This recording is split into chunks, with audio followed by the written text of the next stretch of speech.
ये पोस्टर है मेरे हाथ में। प्रधानमंत्री नरेंद्र मोदी जी का कार्टून बनाया महिलाओं ने, लिखा मेरे पास टोकरी में 543 आम है। आम मतलब महिलाएं सीट बता रही है लोकसभा की, लेकिन मैं महिलाओं को तभी दूंगा जब मेरे पास 850 हो जाएंगे। जब तक 850 नहीं होंगे इनमें से मैं महिलाओं को कुछ नहीं दूंगा। क्यों नहीं देंगे? क्योंकि आप भाजपा आरएसएस महिला विरोधी सोच रखती है। आपने अपने पार्टी के अंदर आरएसएस हो या बीजेपी का इतिहास उठाकर देखिए, कोई भी महिला अध्यक्ष किसी महिला विरोधी सोच के कारण नहीं हो पाई। और आज भी प्रधानमंत्री जी कहते इसमें से कोई हिस्सा नहीं दूंगा, सीटें जब बढ़ेंगी तब बढ़ाऊंगा और तब दूंगा। और हमारी मांग है कि नहीं, महिला आरक्षण कानून विधेयक जो 2023 में हम सबने मिलकर पास करवाया, जो कानून बन चुका है, जिसपे आपने अभी 16 अप्रैल को नोटिफिकेशन भी जारी कर दिया है, उसे इन्हीं पर लागू करो। ये हमारी मांग है। हमारी मांग दूसरी बिल्कुल इसके साथ है कि SC ST बहनों के साथ हमारी जो अति पिछड़ा वर्ग की OBC बहनें हैं, उन्हें भी आपको आरक्षण में बिना देरी शामिल करना चाहिए। और ये भी लड़ाई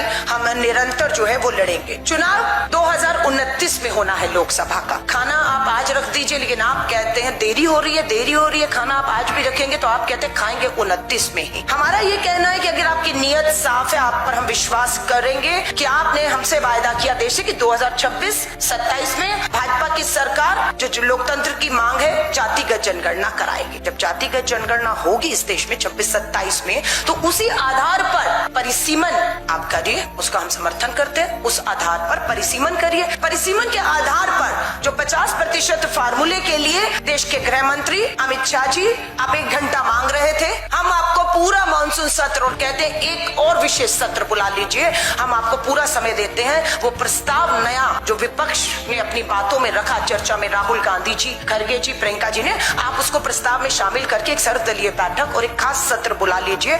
और हमें कोई आपत्ति नहीं है अगर आप कहेंगे 26-27 की जातिगत जनगणना के आधार पर परिसीमन होगा, उसके आधार पर परिसीमन के आधार पर महिलाओं को मिलेगा, तो ये करेंगे। पर प्रधानमंत्री जी के राष्ट्र के प्रति मैं कहूंगी उन्होंने एड्रेस किया वो धोखा था, और उसमें एक आपत्ति हमें उनके शब्द पे, उन्होंने कहा महिला आरक्षण की भ्रूण हत्या हो गई।